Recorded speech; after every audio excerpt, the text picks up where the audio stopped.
All right, everyone, we are back. Christmas is over. I'm finally not feeling like shit. I don't know what I got hit with, but I was sick as fuck for a couple days. But we're going to get you the first video of the offseason. We're going to do the must-see fights of 2025. Now, I have ranked these fights from 1 to like 20. Some of the most important fights that I want to see. This is going to be one of the lists where we start with the most must-see fight, in my opinion, and go all the way down to the least must-see fight. It's on the must-see fights of 2025 list, so we do want to see it, of course. But let's get right into it. The most must-see fight of 2025. Argue with a wall if you do not agree, because we need to see this. It's Jon Jones versus Tom Aspinall. Guys, I don't care if you're a massive Jon Jones fan. I'm not going to shit on you for it, for supporting the wife-beating PED cheat. I'm not going to shit on you for that. But even if you're a massive Jon Jones fan, you got to know that this is the best fight you can possibly make. I don't want to hear the Pereira conversations. We know what happens in that fight. You know how much I hate Jon Jones. But Jon Jones will take down Alex Pereira and submit him in a round. It will be as easy as that. No one I can see at heavyweight is going to beat Tom Aspinall that's not named Jon Jones. Nobody at heavyweight is going to beat Jon Jones that is not named Tom Aspinall. Tom is the interim champion. He's defended his interim championship. He has the shortest fight time in UFC history, and he's continuing to lower it. Jon Jones, if you're not excluding PED use, is the greatest fighter of all time. Now, he takes PEDs, so I didn't put him at 1 in my GOAT list. I put GSP at 1 because he doesn't take PEDs. But you can't argue with the fact that Jon Jones is right there on the Mount Rushmore list. He's a very talented fighter, has run through everybody that he has fought, except for, Reyes and Thiago Santos and Gus that one time. But outside of that, Jon Jones is, listen, he's the biggest pay-per-view star we have right now, not named Conor McGregor. When Jon Jones is fighting, everyone comes around to watch the fight, even the casuals. He's a very, very good fighter, but he's shown chinks in the armor that he can be beat. Tom Aspinall is the one guy that I think could beat him. And counter to that, Jon Jones is the one guy that I think could beat Tom Aspinall. We need to see this fight. The heavyweight champion versus the heavyweight champion. This fight needs to happen. Let's not turn the sport into boxing. It is going to be a scrap. It is going to be the most must-sell fight of the year. I think International Fight Week is going to be the time they do it. I'd love to see it done sooner, but International Fight Week is what this screams it's going to be to me. Jon Jones, Tom Aspinall is the most must-see fight of 2025. Going on to the second one. Charles Oliveira versus Max Holloway. Who doesn't want to see this fight? Max is coming off a loss at featherweight, but he has the BMF belt and has a big win over Justin Gaethje at lightweight. He's holding the BMF belt and he's going up to lightweight full time. Charles Oliveira coming off a big win over Michael Chandler. Now, here's the thing. A lot of people are going to say, dude, it's Oliveira title shot time. I'm going to ask why. Because he went to a decision split that he lost to Arman Tsarukyan. Could have won it, could have lost it. Very, very close fight. But now he gets one win over Chandler and we're talking title fight again? I don't agree. I don't think a win over Michael Chandler in 2024 when he took 2 years off warrants you a title fight. I think you got two guys here that are the next to fight for the title at 155 if they can get a win over each other. These are the two other best guys in the division right now, not named Arman and Islam Makhachev. So why don't we match them up against each other? You put the BMF belt on the line, even though it's still a fake belt. You put the belt on the line. It sells a ton of pay-per-views. It's going to be a scrap. Charles Oliveira is a fun, exciting, great fighter. Max Holloway is a fun, exciting, great fighter. You have two all-time greats. You get them. This is a rematch. I know that I hate rematches that happen consistently, but this is a rematch like 7, 8, 10 years later, something like that. I think we need to see this fight. Charles Oliveira, Max Holloway, BMF belt, co-main event to the Jones-Aspinall fight. That's going to break the Khabib-McGregor record for pay-per-view sales. It's going to be a scrap. It's guaranteed fun. And it's guaranteed the winner of this fight can be the actual next contender for Islam Makhachev. If Oliveira beats Holloway and he beat Chandler and had such a close fight with Arman Tsarukyan and beat Beneil Dariush, and those were his last 4 fights, that's title fight worthy to me.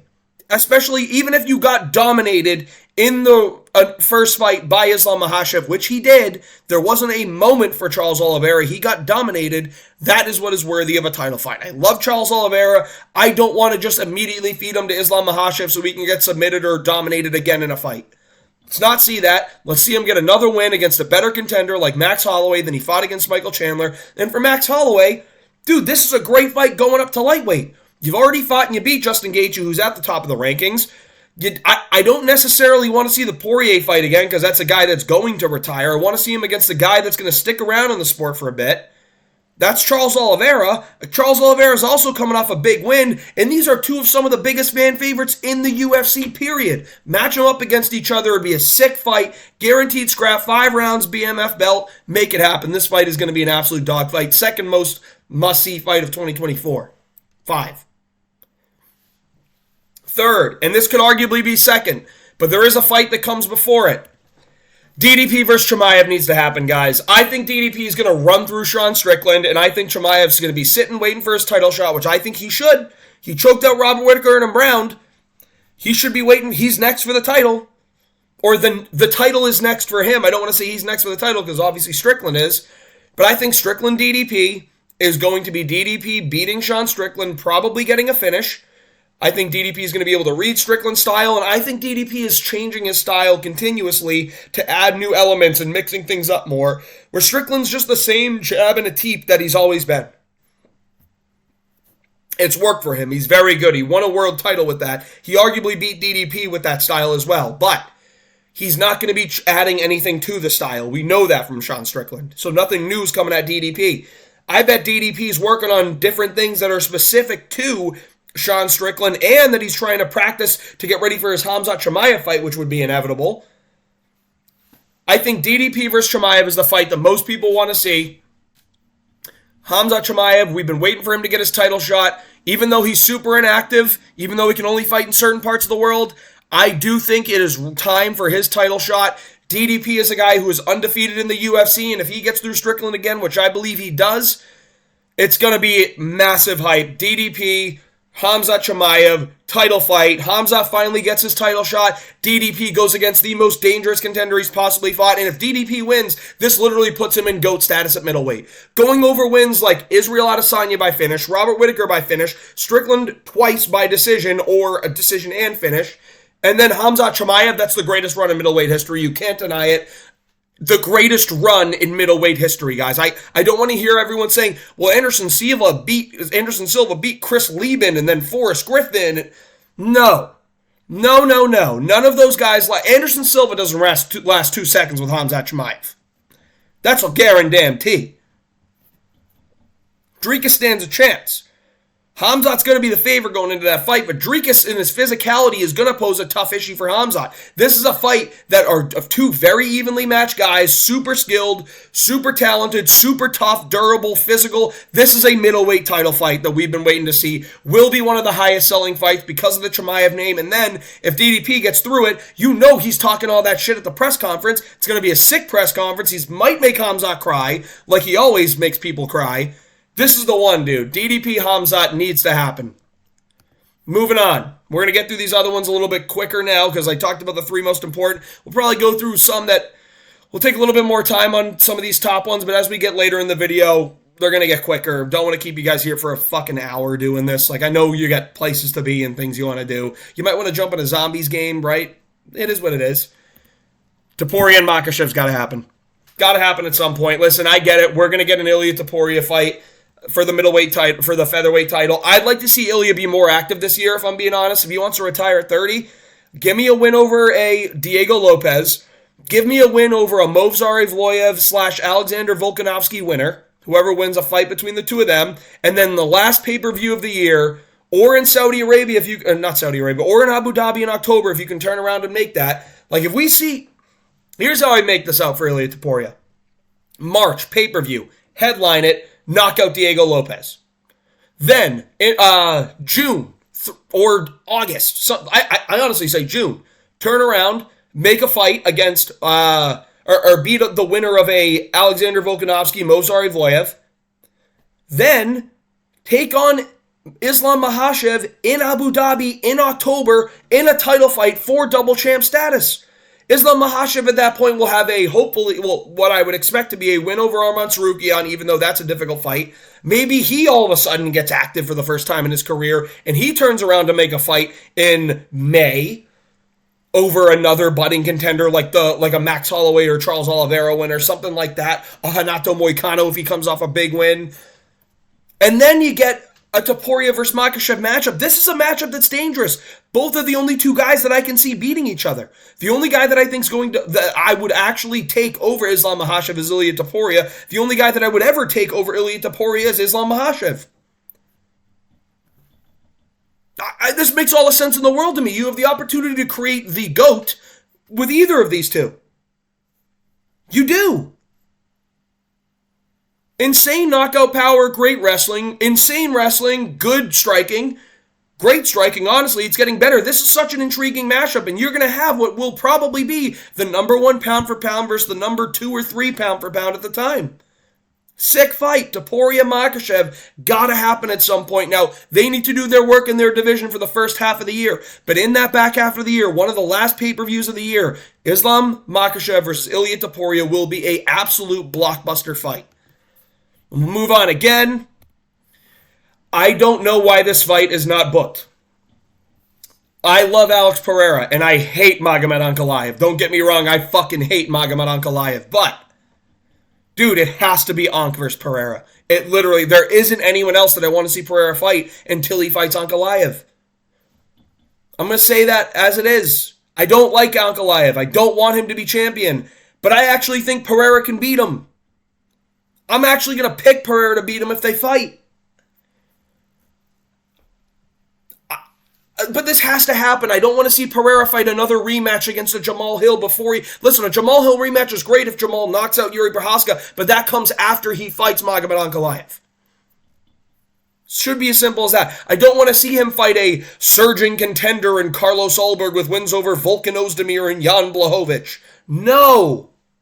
I want Pereira versus Ankalaev. I want to know for sure if Pereira can beat someone like Magomed Ankalaev. I want to know for sure Magomed Ankalaev isn't the best in the division. I do think Pereira's better. I do think Pereira would win. I don't know for sure, and there's one way to find out. Make this fight happen. You're cock-teasing it to us for a little too long. We're starting to get a little antsy, a little bit upset. Pereira and Ankalaev, guys, this is self-explanatory. This needs to happen. I don't want to see a Jamal Hill rematch, a Yuri Prochazka trilogy after he knocked out Yuri twice. I don't want to see those fucking fights until I see this. Ank fucking deserves it at this point. I know he's boring, but he's the only guy we got that poses a remote threat to Pereira right now. It's Pereira and Ankalaev. That's the fight that we need. Moving on. Number 1 contenders fight, JDM Buckley. Come on, guys. Come on. I don't give a fuck about Usman at welterweight right now, guys. He's coming off 3 losses in a row. To Leon, and to Hamzat. I get it, those are great contenders. I would have loved to see JDM versus Usman on the Australia card. Doesn't look like that's happening. So, what are we going to do? Sit there and let Usman hold up the whole fucking division again? No. You have Shavkat Rakhmonov fighting Bilal Muhammad for the title next. So what do? You need a number 1 contender for the winner of that fight. You make the 2 guys that are the next best in the division, new names coming off wins. Buckley a 5-fight win streak, I believe, at welterweight right now, coming over a big finish over Colby Covington. And then JDM coming over a big finish against Gilbert Burns, also undefeated in the division right now. The winner of this is the number 1 contender. Make it happen. It's going to be a banger. These are 2 of the most entertaining fighters in the division, 2 of the most fan-favorite fighters in the division, 2 of the most dangerous guys in the division, 2 young guys who are finally made their way to the top. Let them fight each other for the number 1 contender of the welterweight title. The winner of this gets to fight the winner of Shavkat versus Bilal. It should be that easy. It really should be that easy. This is the fight that I want to see, and I want to see it booked early first quarter of 2025. Let's see it in March. I'd love to see it earlier. I just don't think this is going to happen in Perth. I don't think they're going to be able to make this happen for Perth. I think Buckley just took a fight. But I want JDM Buckley, number one contenders fight, guys. That should be self-explanatory as well. Moving on. Now, this I debated putting at 1 because I think we all need to see it. But it's going down here at 8. Mario Batista, Francis Ngannou. Now, hear me out, dude. Mario Batista could try and hold Francis Ngannou against the cage for the whole time. But something tells me that Francis Ngannou is going to left hook his head off into the crowd. And I think that's what we all want to see. So, Ngannou versus Mario Batista, must-see fight. You know, if Mario Batista wants a chance to go up in the bantamweight rankings, I think he needs to go through the Predator, Francis Ngannou. Not the Predator, Pat Barry, even though I wouldn't be opposed to locking those two in a room after what Mario Batista did to Jose Aldo. But Francis Ngannou versus Mario Batista, guys, tell me this isn't must-see. It's must-see TV. Let's watch Batista get flatlined and never fucking fight again, coward bitch. Let's go to the next one. Jan O'Malley 2, 5 rounds. I think Jan won the first fight. I think it was close. I think it was a great fight, but I think Jan won it. I would love to see the rematch. I'd love to see it over 5 rounds. Now, the problem with this fight is, can you not just see another world in which Petr Yan has another decision that is close and controversial go against him? I 1000% can see that. But the thing is, these are the 2 best guys in the division, not named Merab and Umar. You're going to need a new contender for Merab versus Umar. You make these 2 fight. You have them fight for 5 rounds. The winner gets the title shot. That's how it gets done. We want to see the rematch.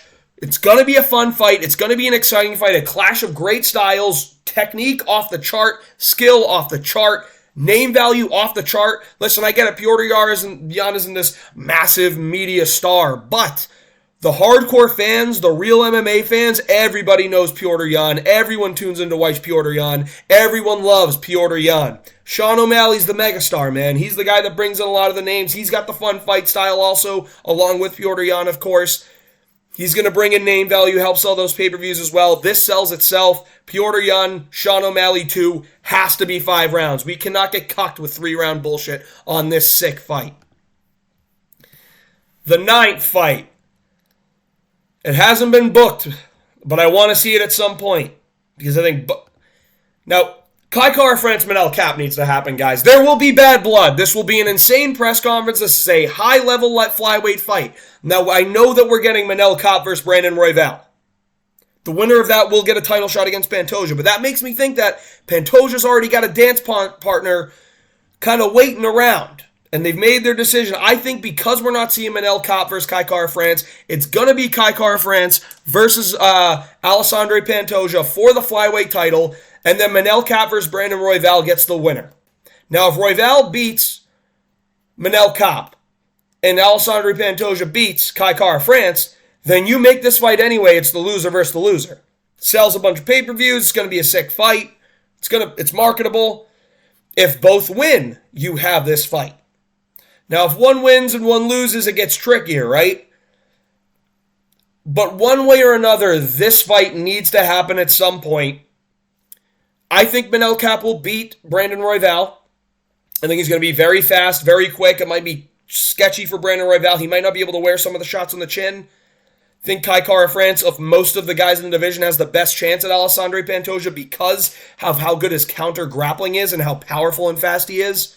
But you can't doubt against Pantoja right now.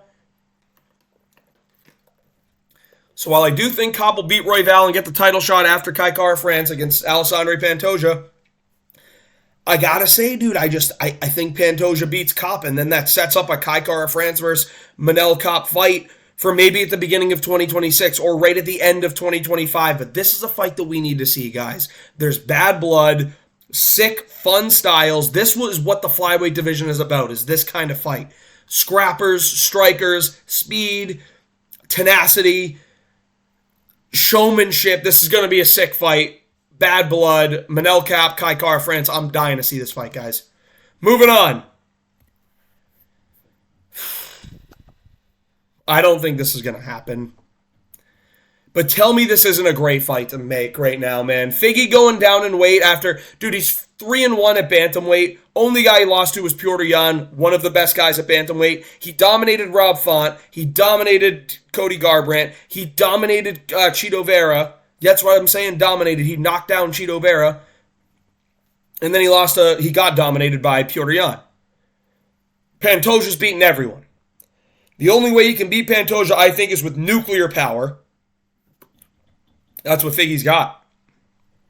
I think it's a hard cut back down to flyweight for him, but if he's going to get a title shot against not Brandon Moreno, a guy that he's fought a million times already, I think he'd be willing to do it. I'd love to see Pantoja versus Deiveson Figueiredo. It's a little bit lower on the chart because I do think the likelihood of it happening is a little bit less than some of these other ones, but Pantoja versus Figgy, too, is a sick fight. Moving on. This is a hardcore's delight. Gene Silva versus Josh Emmett. Now, hear me out. Josh Emmett hasn't fought in literally over a year. It's been over a year. Gene Silva last fought against Drew Dober in June. It's time for Gene Silva to fight again. He's got a fight booked. February 1st against Melsik Bagdasaryan. If he gets through that fight, now you're looking at a guy that beat Drew Dober, Melsik Bagdasaryan, Charles Jourdain. Couple decent names. He's got an entertaining style. He's got a big name. He's got big power. He's marketable. Josh Emmett hasn't fought in ages. I say you just give him a jump up to Josh Emmett, see how it works. Dude, people will watch this fight on a card and go, oh my God, I'm on the edge of my seat my whole time. Any of these guys can knock each other out in a heartbeat like that. They have killer knockout power. This is one of those fights that you sit and you watch and you just wait. And you're anxious the whole time. And it's like, oh boy, when's someone going to sleep? Gene Silva, Josh Emmett is a fucking banger. We need to see this fight happen. It's time to get some of these contenders that are just outside the rankings that we know are ranked worthy up and give them a shot at the rankings. Gene Silva, Josh Emmett's the fight to make. Josh Emmett's got to fight down, dude. He beat Bryce Mitchell. Whoop-de-doo. He lost to Calvin Kattar in my eyes. He lost to Yair Rodriguez on the scorecards by finish. Listen, I think it's time for him to defend his ranking spot. I'm just going to say it how it is. Gene Silva, Josh Emmett, this is the fight that we got to have happen. Hardcores will watch us and just go, oh yeah, here we go. Volk and Movsar. I think that Diego Lopez should have the next title shot against Ilia Topuria. And the reason I think so is because I'm so confident that if Volk deserves it, don't get me wrong. Dude, I'm a massive Volk fan. I don't want to see him get slept again by the same guy and then be like, oh, his career's over. Because then you get the conversation of, well, Volk was washed even the first time that they fought. So really, are those 2 wins for Ilia even that good? Yeah, they are, because it's fucking Volk still. It doesn't matter. I think Volk needs a you must have forgot moment. I think he goes out there, he has a scrap, and he beats a Movsar Evloev, undefeated guy in the division. You go, all right, dude, Volk is fucking back. He's still in prime form. Give him back to Topuria. And then Topuria knocks him out, and that knockout actually means something. Dude, this is the Volk that's coming off a win against Movsar Evloev, a really competitive win. And if Movsar finds a way to beat Volk, you cannot deny this guy his title shot any longer. He beat Volk, he beat Arnold Allen, he beat Aljamain Sterling. Those are some of the best wins you're going to get at featherweight, especially with Max not being there. This guy's also beaten Diego Lopez. This guy's beaten Dan Ige. He's beaten good names. He may not be the most fun guy, but he will most certainly have deserved his title shot against Ilia if he beats Volk. This is a number 1 contenders fight. At the same time, you have Ilia fight Diego Lopez. That's how you fix the welterweight division, or the featherweight division. Dying to see this fight happen. Volk versus Movsar. Make it happen, fellas. I think it's the fight to make. I know a lot of people aren't going to agree with it, but I really do think this is the fight to make because I don't want the fucking conversation about Ilia's greatness to be he fought washed guys like Max and Volk who were past their 30s. You mean 2 of the guys that are on the top 15 GOAT list on anyone's list? Okay. Or I don't want the conversation to be Volk just got chinned again. Here we go. I got to watch him get knocked out fucking 3 times in a row. I'm fucking sad. Volk's done. He's got to retire, do cooking with Volk. I don't want to see that. Give him against a guy like Movsar who's a little bit more pillow-fisted, has great grappling, and he has a chance against going right back into a fight. And then Movsar, if he wins, deserves his shot. So that's my argument there. We're going to move on. I think Strickland's going to lose to DDP, and if he does, I think we're overdue to see Strickland Whitaker. Strickland's taking a couple jabs at Robert Whitaker. I think Robert Whitaker and Sean Strickland are 2 guys premierly at the top of the division. It's a fight that's got to be made, guys. Whitaker and Strickland's going to be a banger. We get to see who's better. Personally, I think Whitaker beats Sean Strickland. I actually think he beats him pretty easy. But I think this is a great fight. It's going to be a decent press conference with Strickland, trying to show respect, but also taking jabs, and Whitaker being like, I don't really know how to fucking take that. You just called me a piece of shit, but you giggled and said I'm a good guy, so I don't know what you're saying. I think it'd be a great fight. It's a good bounce back win for Robert Whitaker if he can get it. It's a guy that's not going to hit you super hard. It's going to be a tricky fight. It's a top level fight. But it's not a Caio Borralho who's up and coming and knows that you have a weak jaw, so he's just going to jump and take your back and squeeze your jaw. Because I do think that Caio Borralho is the best fighter in the division, not named Khamzat Chimaev and Dricus du Plessis. I think Caio Borralho is going to be the guy that's looking for a title shot soon. Even though his wins are off of like Jared Cannonier and Paul Craig, dude, no one wants to fight this guy. He's really good. His striking's good. He's very physical and big. His grappling's really good. He's got a hell of a chin. It's a dude to watch out for. But Sean Strickland versus Robert Whitaker, that's a fight that needs to be made. We're getting to the end here, guys. We only got a couple more fights. That was the 13th fight of must-makes. Legends fight. Loser retires. But I think it's a scrap. It's one that we haven't seen before. It's one that we should be seeing at bantamweight. Henry Cejudo, Jose Aldo. Jose Aldo does deserve his jump up in the rankings because I think he beat Mario Batista and he got disrespected by Mario Batista for fighting the way that he did. Fucking coward bitch. That's why he's getting knocked out by Ngannou. But Henry Cejudo's going to fight down a little bit, defend his ranking. And this is a fight that everyone wants to see. It'll help sell a pay-per-view. It's a Legends versus Legends fight.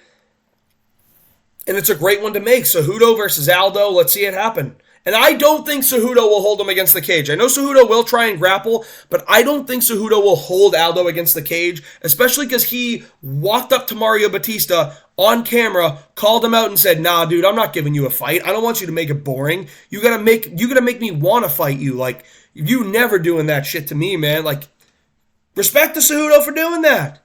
Cejudo, Jose Aldo gotta be the fight that gets made. Moving on. Now, I don't think this is the first fight for Ian Gary since his loss to Shavkat. I don't think this is going to be the first fight for Pratis after his win against Magny. But if both get a win, Carlos Pratis, Ian Gary's a great fight to make. You do Pratis versus like a Michael Morales, or you do a Pratis versus a Jeff Neal. Then you do Ian Gary versus Colby. And then these two fight each other. I think it's a great scrap to make. Ian Gary, Carlos Pratis, two strikers. One's got devastating Muay Thai power style. The other is a kickboxer that's going to stay there at range, but technically he is really good. Even though he's a cuck, he's really good.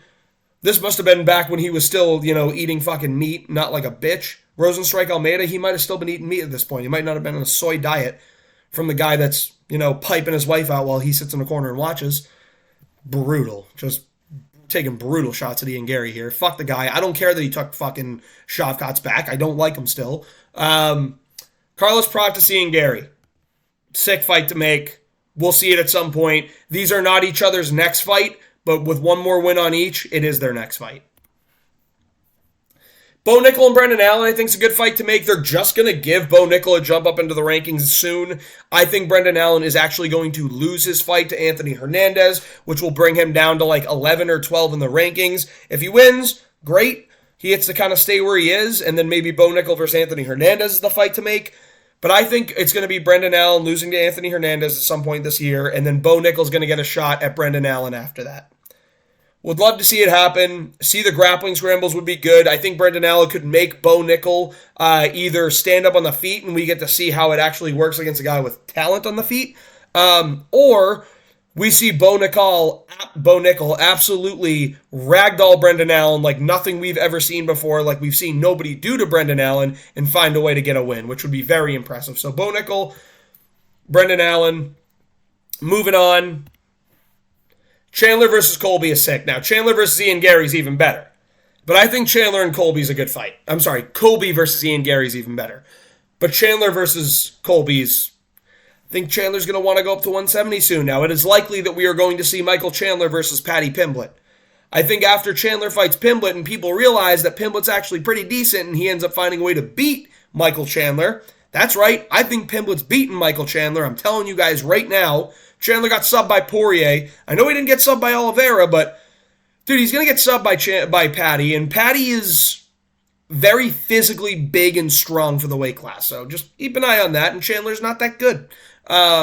Chandler versus Colby Covington would make a lot of sense to me. It'd be a fun fight. Two names that you can put on a pay-per-view as the feature fight. It's going to help sell pay-per-views. They'll yap at the press conference. Michael Chandler will go, yeah, man, I just stand up for morals. God bless. See you at the top. Got to be in the gym, doing the best you can possibly do, being the best man you can possibly be. And Colby going, Chandler, why is it's so weird that you adopted black kids and you say you like dark meat? Why is that, weirdo? Don't punch me in the back of the head 50 times like you did Charles Oliveira. Like, they'll go back and forth, and I think they'll yap at each other, and it'll generate intrigue, and whoever wins, their stock will rise because there'll be enough shit talk. So I think Colby and Chandler at 170 is a great fight to make. Something to keep an eye on for 2025. All right, guys, couple more. 3 more. I've been calling for this fight for so long. Joel Alvarez and Jalen Turner needs to happen, guys. Joel Alvarez just got ranked. Jalen Turner needs to defend his ranking spot because he's fucking losing consistently. Joel Alvarez is what Jalen Turner wants to be if he can get finishes. Jalen Turner's just not getting really many. I know he finished Bobby Green and Brad Riddell, but he's had a bunch of losses. Joel Alvarez ain't losing. He lost to Arman Tsarukyan, who's way better than anyone Jalen Turner shared the octagon with. So I think Joel Alvarez, Jalen Turner makes a lot of sense because you got 2 absolute weight bullies for the division, good submission skills, great striking, powerful, tall. It's a great fight to make. 14 and 15th in the ranking. Let's go. This is what we want to see.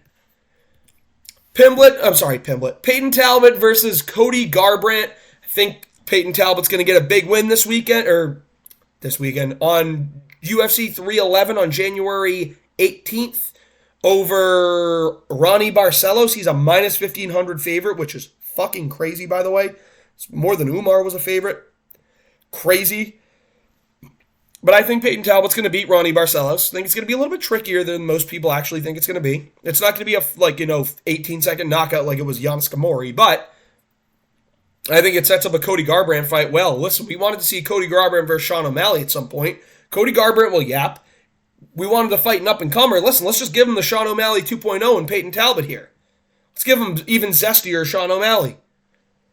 It's a good fight. They'll probably talk shit to each other on the mic. It's going to be a striking fight where they're going to be mostly boxing the whole time. Speed versus speed. The winner's stock is going to rise. It's going to be a great fight that people want to tune in for. This makes a great prelim headliner on a massive pay-per-view. This makes a good main card opener for a pay-per-view. This makes a really, really good fight night co-main event, fight night feature fight. This is a great fight.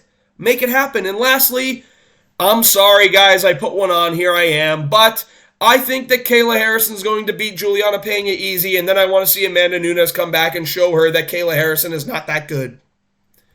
Because let's be real, guys. Oh, there we go. Kayla Harrison is not that good. She's overrated. What have I done to absolutely fucking ruin this screen? Kayla Harrison's overrated. Amanda Nunes will only come back for a new challenge. Someone that actually poses a threat to her being the greatest women's fighter of all time. And I think that's Kayla Harrison getting a win. So if Kayla gets a win here, I think Nunes comes back, trains, fights, beats her. That's a fight I'd love to see in 2025 as the feature fight of a stacked pay-per-view. But these are the most must-see fights in 2025. Any you agree with, any you disagree with, please leave a comment, like, subscribe. Would help a lot. Got a bunch of stuff coming out soon, so make sure you stay tuned. But I hope you enjoyed this video. If there's another fight that you're dying to see, leave it in the comments because I'd love to see what your guys' thoughts are.